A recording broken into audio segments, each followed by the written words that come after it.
할렐루야.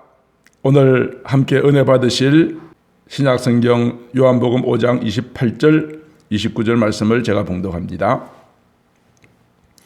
이를 놀랍게 여기지 말라. 무덤 속에 있는 자가 다 그의 음성을 들을 때가 오나니 선한 일을 행한 자는 생명의 부활로, 악한 일을 행한 자는 심판의 부활로 나오리라. 아멘. 저희들은 지금까지 철로 역정에 대한 내용을 차례대로 소개를 해드리고 있습니다. 오늘은 멸망의 도시에서 빠져나온 크리스천이 해석자의 집에 들어가서 7개의 방을 다니면서 각각 교훈을 얻는 그런 내용을 함께 나누어 볼 것입니다. 자, 그러면 우리가 중요한 것만 한번 다시 살펴볼까요? 어느 한 남자가 손에 든 성경책을 통하여서 자신의 죄가 얼마나 크다는 사실을 깨닫고 슬퍼하고 있을 때 그에게 나타난 전도자가 하나님의 임박한 진노를 피하십시오. 그렇게 하려면 좁은 문을 향하여 빛을 따라서 가면 됩니다. 라는 이야기를 해주죠. 그래서 이 말을 듣고 이 크리스찬은 멸망의 도시에서 빠져나옵니다만 절망의 수렁에 빠지기도 합니다. 그러나 도움이라는 사람에 의해서 수렁에서 빠져나온 다음에 전도자가 말해준 그 길을 가다가 세상 지혜자를 만나죠. 세상 지혜자는 전도자가 가르쳐준 좁은 문이 아니라 더 넓고 편안하고 빨리 갈 수 있는 알려준다고 하면서 그에게 율법의 언덕으로 올라가라 하죠. 계명을 지키면 당신의 죄가 용서함을 받을 수 있다 하는 잘못된 교훈이었는데 이 크리스찬은 자기의 죄의 짐을 빨리 벗고 싶은 생각 때문에 이 세상 지혜자의 말을 듣고 율법의 언덕으로 올라가다가 잘못되었다는 것을 깨닫게 되죠. 그때 다시 나타난 전도자가 이제 좁은 문으로 계속 갈 것을 이야기하였고, 좁은 문으로 들어가자 거기 있던 문지기가 조금만 더 가면 당신 앞에 당신의 짐을 벗겨줄 십자가의 언덕을 만나게 될 것인데, 거기 가기 전에 해석자가 사는 집에 잠깐 들러서 소중한 교훈을 받으라고 권면합니다. 그래서 크리스찬이 해석자의 집에 도착하지요. 해석자는 이 크리스찬을 안으로 영접하여 7개의 방을 보여줍니다. 자, 그 가운데 지난 시간에 4개의 방을 살펴보았습니다. 첫 번째 방에는 참 목자의 초상화가 그려진 방이었습니다. 가장 먼저 이 방을 보여준 이유는 우리가 천성을 향하여 나아갈 때에 거짓 선지자, 잘못된 교훈을 가르치는 자가 아니라 참된 목자를 만나는 것이 가장 소중하다 하는 교훈을 알려주기 위한 목적이었습니다. 참된 목자는 세상에 눈을 두지 않고 하나님의 나라를 바라보면서 가지고 있는 성경책으로 오직 하나님의 말씀을 진리만을 선포하는 그런 목자가 참된 목자임을 알려주었습니다. 두 번째 방에 들어갔더니 거실에 먼지가 가득합니다. 먼지가 가득한 그 방, 그 먼지는 사람들 마음속에 내재되고 감추어져 있던 모든 죄악된 근본을 나타내는 것이죠. 먼지가 가라앉았을 때는 몰랐습니다만 하인이 빗자루를 가지고 깨끗하게 하기 위해서 빗질을 하는 순간 바닥에 깔려있던 먼지가 다 공중에 떠올라서 질식할 정도가 됩니다. 빗질하는 하인은 율법입니다. 율법은 감추었던 우리의 모든 죄를 드러내는 역할을 하지만 깨끗하게 청소하지는 못한다. 그때 해석자가 옆에 있는 소녀에게 물을 뿌리고 청소하라고 하니까 물을 뿌리자 먼지가 가라앉고 깨끗하게 청소되었습니다. 소녀가 뿌린 물, 죄를 깨끗하게 씻길 수 있는 그 물은 복음을 의미하는 것입니다. 복음이 무엇입니까? 예수 그리스도께서 복음이십니다. 복음은 기쁜 소식이라고 한다면 주님께서 이 땅에 태어나실 때 천사들을 통하여 온 세상에 미칠 큰 기쁨의 좋은 소식을 전하노라. 예수가 너희를 위하여 나셨다라고 말씀하셨지 않습니까? 오직 예수님을 믿는 복음만이 우리의 죄를 깨끗하게 씻어주고 우리를 구원해 줄 수 있다는 사실을 두 번째 방에서 보여주고 있습니다. 우리의 행위로는 결코 죄를 깨끗하게 할 수 없다는 사실을 보여주는 것이 두 번째 방이었습니다. 세 번째 방에 들어갔더니 두 아이가 앉아있는 모습을 보았습니다. 한 아이의 이름은 정욕, 또 한 아이의 이름은 인내였습니다. 아이의 아버지가 내년에 되면은 가장 좋은 것을 주겠다고 약속했지만 정욕은 아버지의 약속을 믿지 않고 지금 당장 달라고 때를 쓰는 것이었습니다. 이 정욕은 육적인 사람입니다. 눈에 보이지 않는 것보다 눈에 보이는 것을 더 소중하게 여기는 사람입니다. 그러나 그가 세상의 것을 마음껏 취하여서 세상의 것을 누리며 살았지만은 나중에는 아무것도 가진 것 없이 누더기 옷만 입는 그런 비참한 결과를 가져왔다는 것을 보여주었고, 한편 인내는 아버지의 약속의 말씀을 믿습니다. 그래서 참고 즐겁게 참으며 믿음으로 기다립니다. 그는 눈에 보이는 것이 전부가 아니라고 생각합니다. 가난하여도 비굴하지 않습니다. 부요하여도 교만하지 않습니다. 핍박을 당하여도 아버지의 영원한 천국에 대한 약속을 바라보면서 끝까지 인내하는 자, 바로 천국 백성을 인내라고 하는 이 어린아이를 통해서 교훈하여 주고 있습니다. 사랑하는 성도 여러분, 여러분들도 눈에 보이는 것에 우리의 모든 인생을 걸면은 마침내 후회할 수밖에 없는 정욕과 같은 사람이 되고 말 것입니다. 이 땅의 것은 잠깐 있다가 사라지는 것, 그러나 주님께서 약속하신 그 영원한 나라, 영원한 천국에 대한 약속은 영원히 변하지 않는 것이니, 우리가 눈에 보이지 않는 그 하나님의 약속의 말씀, 그 나라를 소망하면서 인내하시며 끝까지 믿음의 길을 걸어갈 수 있게 되기를 주님의 이름으로 축복합니다. 이제 네 번째 방에는 무엇이 있었던가요? 한쪽 벽에 보니까 불이 활활 타고 있었어요. 그런데 그 불을 끄기 위해서 누군가가 계속하여 물을 뿌리고 있습니다. 그런데 이상하게도 물을 뿌렸지만은 그 불은 더 높이 활활 타오르는 것을 보았습니다. 그 불은 은혜의 불입니다. 성령의 불입니다. 그런데 그 불을 끄려 하는 자는 마귀였습니다.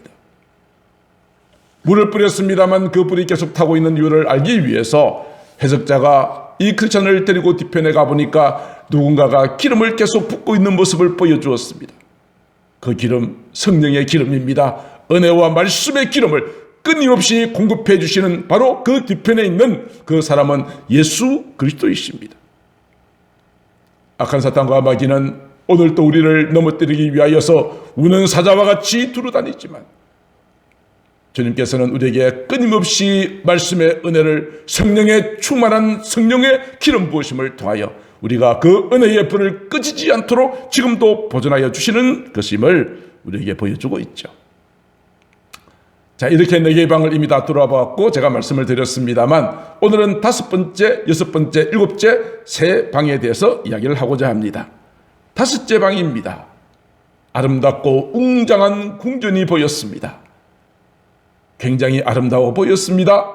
그리고 그 궁전에는 금빛 옷을 입은 사람들이 두루다니며 행복한 모습을 보였습니다.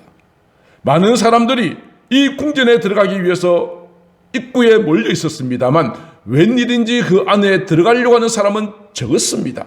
입구에만 웅성거리고 서 있는 것이었습니다. 크리스찬이 왜 저럴까?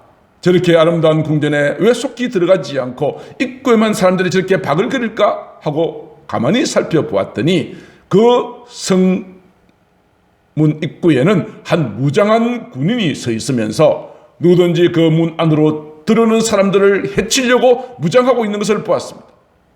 그래서 사람들은 궁전이 아름답고 좋은 곳인지는 알았지만은 그 무장한 군인들의 공격을 무서워하여서 들어가지 못하고 있었던 것입니다.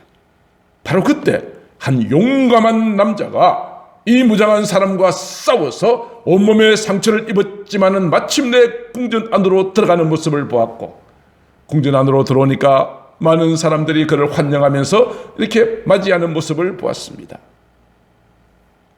이 사람은 마치 예수님께서 말씀하신 것처럼 세례 요한의 때로부터 지금까지 천국은 침노를 당한다. 침노가 뭐냐면 침략하고 노략질한다는 것입니다. 적극적으로 빼앗기 위하여 도전한다는 것입니다. 천국은 침노하는 자의 것이다.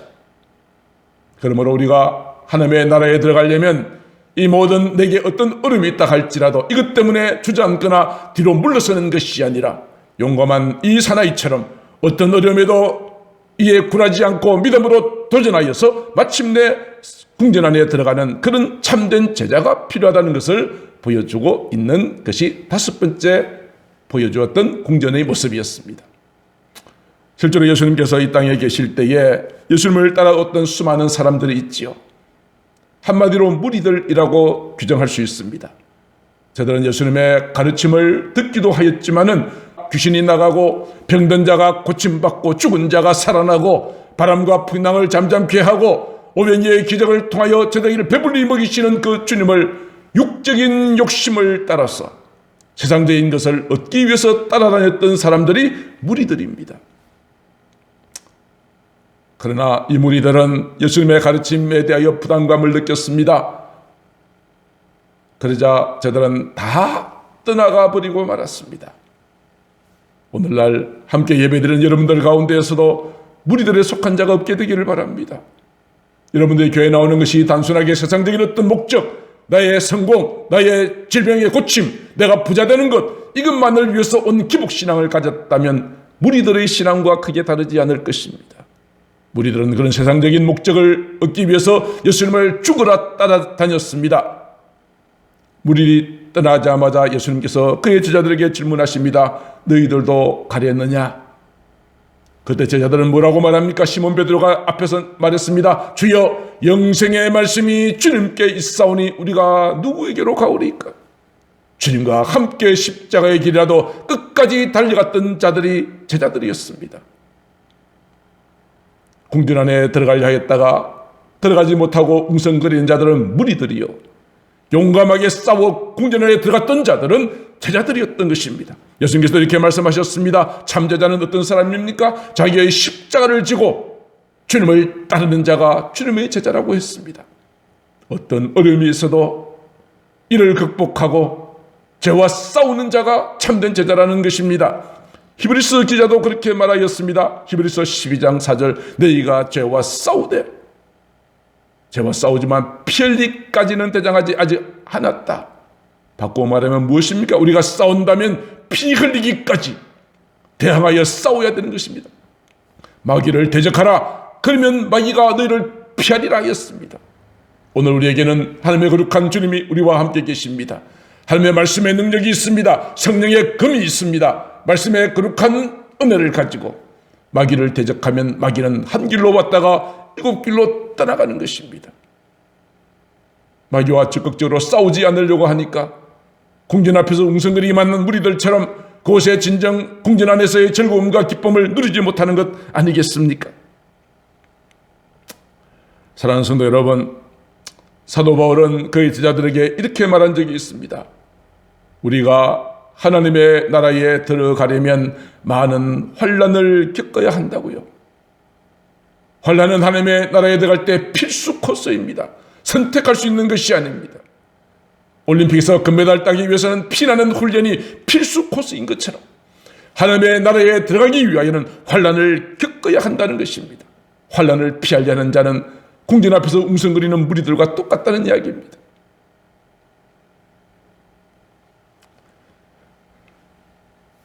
오늘도 원수 마귀는 우리를 공격하기 위해서 달려들고 있습니다. 사도 베드로가 이렇게 말하였죠. 근신하라, 깨어라. 너희 대적 마귀, 우리에게는 대적이 있다. 궁전에 들어가지 못하게 지키는 무리가 있다. 그것은 무엇입니까? 대적 마귀라 이 말이죠. 들어오지 못하도록 사자같이 두루다니며 삼킬 자를 찾고 있다. 너희가 겁내어서 궁전 앞에서만 웅성거린 자가 되지 말고 근신하라, 깨어라. 그리고 어떻게 하라고 이야기합니까? 베드로전서 5장 9절은 말합니다. 믿음을 굳건하게 하여 그를 대적하라.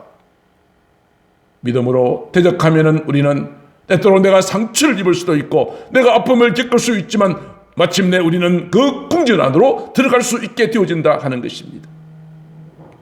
사랑하는 성도 여러분들이요, 여러분들이 이 세상 살아가면서 믿음을 지키며 살아가면서 때때로 억울한 일 당할 때가 있을 것입니다.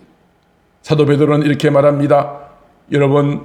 여러분들이 부당하게 고난을 받을 때가 있습니까? 부당한 고난입니다. 내가 잘못해서 당하는 고난이 아닌 것입니다. 예수님 때문에, 복음 때문에 당하는 고난입니다. 그럴 때는 어떻게 하라고 말씀하십니까? 하나님을 생각함으로 슬픔을 참으십시오. 이것이 아름답습니다라고 이야기하였습니다.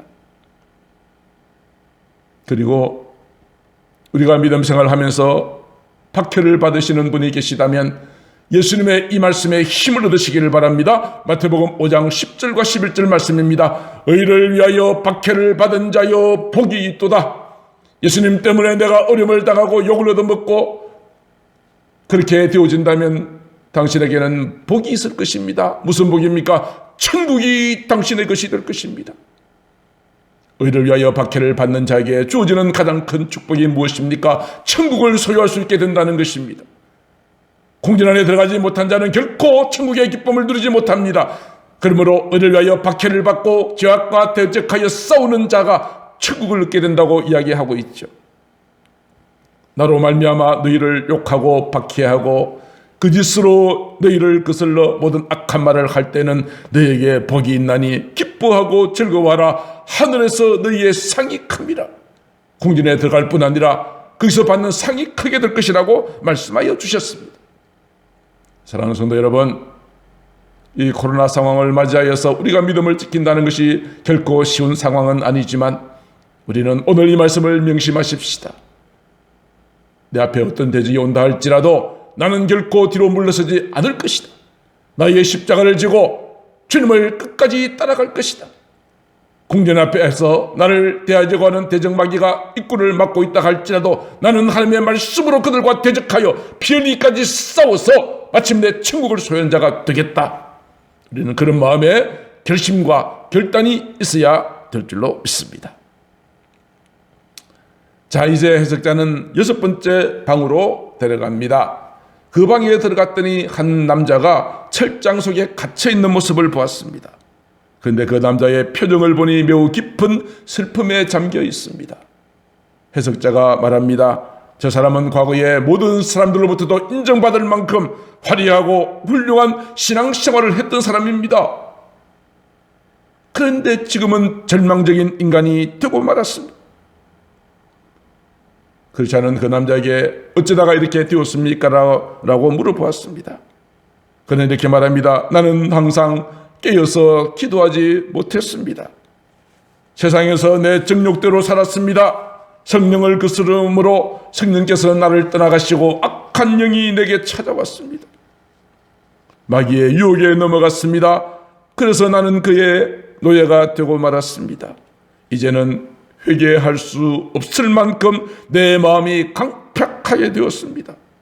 세상의 정욕과 쾌락과 부귀영화가 나를 행복해 해 줄 알았는데 이제 그것이 나를 물어뜯고 괴롭히고 있습니다. 그래서 나는 지금 이렇게 슬픔에 잠겨서 이 철장 속에 갇혀 있는 것입니다라고 이야기를 하였습니다. 그렇자니 그 남자의 모습을 그 말을 들으면서 많은 생각에 잠겼습니다. 이 남자는 과거에 은혜를 받으면서 사는 사람이었습니다. 믿음 생활 열심히 하고 예배에 열심히 참석했던 사람입니다. 어쩌다가 이 사람이 이렇게 되었는가? 예수님이 당시에 바리새인들과 서기관들은 종교적인 지도자였습니다. 율법을 잘 지킨다고 스스로 생각했던 사람들입니다.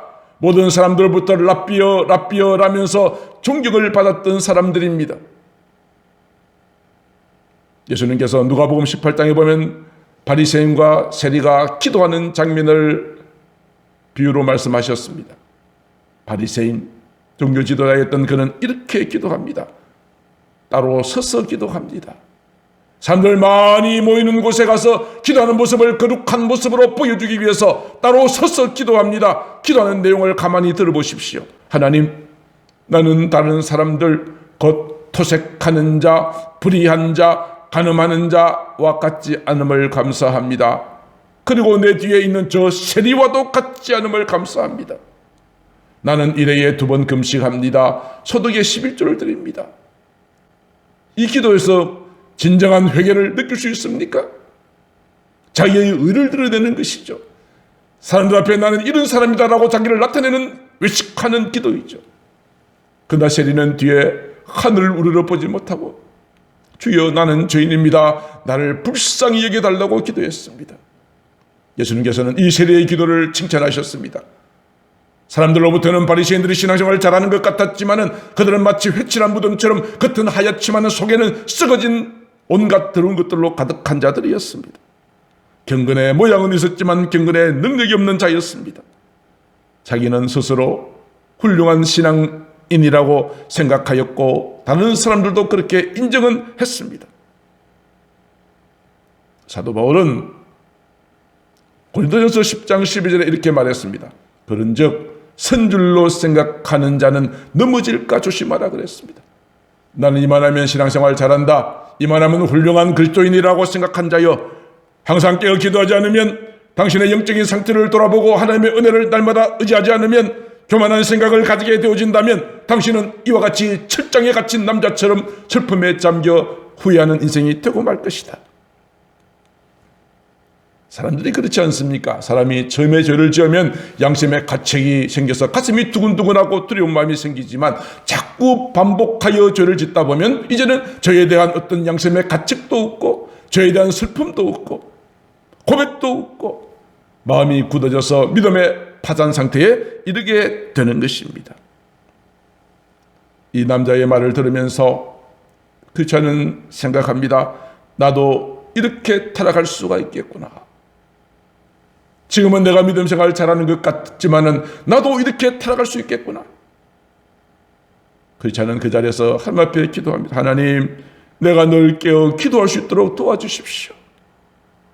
사랑하는 성도 여러분, 저희들도 이 크리스찬과 같이 내가 넘어지지 않도록 근실하여 깨어 기도하고 하나님의 말씀에 순종하고 내 자신이 마귀의 종이 되지 않도록 늘 깨어서 마귀의 모든 유혹을 경계하고 승리하는 저와 여러분들 되시기를 주의 이름으로 축복합니다. 자, 이제 마지막 방입니다. 7째 방에 들어갔습니다. 들어갔더니 한 남자가 침대 위에 앉아서 부들부들 떨고 있습니다. 그래서 보니까 이 사람이 자다가 아주 무서운 꿈을 꾼 것입니다. 그 꿈은 예수님께서 재림하셔서 세상을 심판하시는 꿈이었습니다. 그는 꿈속에서 보았습니다. 예수님께서 가라지와 쭉정이를 거두어서 불못에 던지는 장면을 보았습니다. 가라지와 같이 쭉정이와 같은 신앙인들이, 교회 다녔던 사람들이, 불신자들이 쭉정이가 되어서 불 속에 던져질 때 처참하게 비명을 지르는 소리를 들었습니다. 너무나도 끔찍한 느낌이 들었습니다. 그리고 또 한편으로는 알곡과 곡식을 곡가도록 걷어들이는 모습도 보았습니다. 하얀 옷을 입고 그들은 다 주님의 품 안으로 들리워져 올라가는데 자기 자신은 정작 자기 자신은 땅에 남아있는 것입니다. 땅에 남아있었습니다. 하나님께서 불꽃 같은 눈으로 자신의 모습을 살펴보시는데 내가 그동안 감추어왔던 숨겼던 모든 죄가 드러나니까 두려워서 어쩔 줄을 알지 못했습니다. 그래서 숨으려고 하는 그때 잠을 깬 것입니다. 하나님의 무서운 심판을 꿈속으로 보게 된 것이죠. 사랑하는 성도 여러분, 오늘 이 시대는 분명히 주님이 오실 때가 매우 가까이 다가온 종말 시대라는 강조를 제가 여러 차례 말씀을 드리고 있습니다. 이제 머지않아 주님이 다시 오실 것입니다. 천사들의 나팔 소리와 함께 이 땅에 오시어서 이 땅의 모든 사람들 다 불러 모으시고 심판하실 것입니다. 주님이 심판하실 때의 심판대 앞에는 두 종류의 책이 놓여 있다고 요한계시록 20장 12절은 말합니다. 내가 보니 죽은 자들이 큰 자나 작은 자나 그의 보좌 앞에 서 있습니다. 그 앞에 첫 번째로 책들이 펴 있습니다. 이 책은 각 사람마다 그 사람이 태어나면서부터 죽을 때까지 어떻게 살았는지의 행위를 기록한 책이 펴져 있고 또 한 군데는 생명책이 펴져 있습니다. 생명책입니다. 예수님을 믿음으로 하나님의 자녀가 되어진 자들의 이름입니다. 하늘나라의 호적입니다. 우리가 하나님의 자녀로 새롭게 태어나는 것을 거듭났다, 중생했다라고 표현도 하지요. 그렇게 표현하지 않습니까? 우리가 천국 가는 것은 우리의 행위로 말미암은 것이 아닙니다. 하나님의 자녀로 하늘나라의 호적에 입적된 자들만 천국 가는 것입니다. 영접하는 자, 그 이름을 믿는 자에게는 하나님의 자녀가 되는 권세를 주셨습니다. 오직 믿음으로 천국에 간다는 이야기와 같은 뜻이 되겠습니다. 세상에서 아무리 도덕적으로 성공적인 인생을 살았다 할지라도 생명책에 이름이 없는 자들은 결단코 천국에 들어가지 못합니다. 요한계시록 21장 27절이 그렇게 말하고 있습니다. 무엇이든지 속된 것, 가정한 일 또는 거짓말하는 자는 결코 그리로 들어가지 못할 것입니다. 세속적인 것에 마음이 빠져있는 자, 가정한 행동을 하는 자, 거짓말하는 자, 결코 그리로 들어가지 못한다라고 말씀하시고 오직 어린 양의 생명책에 기록된 자들만 들어가게 될 것이라고 말씀하여 주고 있습니다. 하나님의 심판대 앞에 서면은 우리의 모든 죄가 낱낱이 드러나게 될 것입니다. 알곡과 쭉정이가 구별될 것입니다. 알곡과 쭉정이가 구별되는 그 순간 그들의 운명은 180도 달라지게 될 것입니다. 예수님께서 이렇게 말씀하셨습니다. 이를 놀랍게 여기지 말라. 무덤 속에 있는 자가 다 그의 음성을 들을 때가 온다. 이때가 언제입니까? 주님이 다시 오실 때입니다. 마지막 심판의 때입니다. 그때 두 가지로 알곡과 가라지의 운명이 결정되어집니다. 선한 일을 행한 자는 생명의 부활로, 악을 행하는 자는 심판의 부활로 나오리라. 주님을 믿고 하나님의 자녀로 이 땅에 살아가는 자에게는 생명의 부활이요, 하나님을 알지 못하고 악을 행하는 자에게는 심판의 부활로 나오게 되어서 마침내 영원히 꺼지지 않는 유황불에 던져지게 된다는 것입니다. 주님이 다시 오신다는 이야기를 듣고 두려워하며 무서워 떠는 자들은 어떤 사람들입니까? 하나님을 모르는 자들입니다. 하나님에 대한 지식이 없는 자입니다. 하나님을 두려워하지 않는 자입니다. 하나님을 공경하지 않는 자입니다. 복음에 순종하지 않는 자입니다.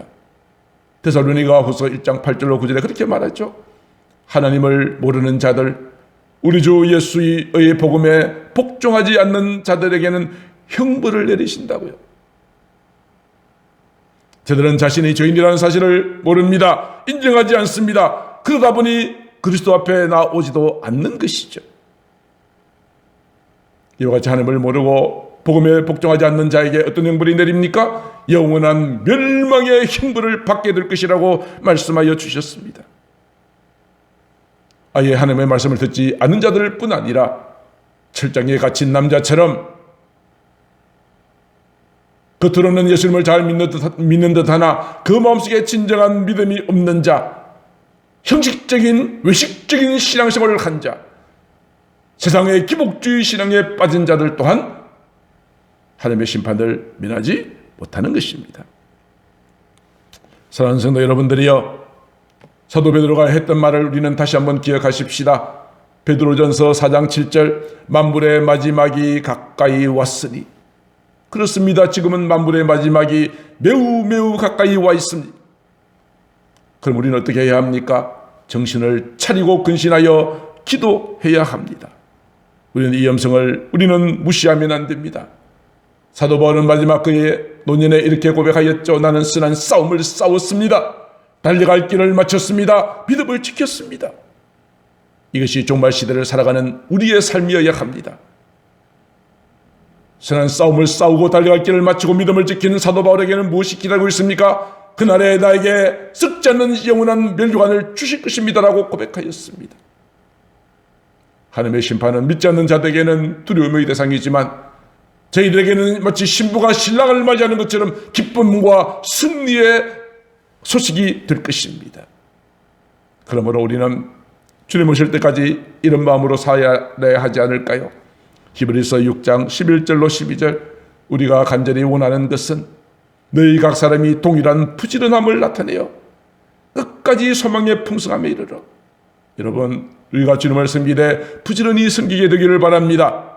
부지런히 예배드리고 부지런히 말씀을 읽고 묵상하고 기도하고 주님을 맞이할 준비를 잘 해야 한다는 것이죠. 부지런함을 나타내라 말합니다. 게으른 자는 먹지도 말게 하라고 그랬죠. 나태한 자, 게으른 자는 세상 사람들도 그러하지만 주님께서도 쓰지 않으십니다. 부지런함을 나타내시기를 바랍니다. 그리고 소망을 가지십시오. 눈앞에 보이는 것이 천부가 아닙니다. 우리에게는 하나님의 거룩한 약속의 말씀이 있습니다. 영원한 천국의 소망이 있습니다. 그 소망이 풍성하게 되어서 게으르지 않고 믿음과 오래 참음으로 말미암아 약속들을 기업으로 받는 자들을 본받는 자가 되게 하려는 것이라. 이제 우리 앞에 주님께서 약속하신 소망이 있습니다. 그 소망의 나라에 이르기까지 우리는 믿음과 오래 참음으로 나아가는 것입니다.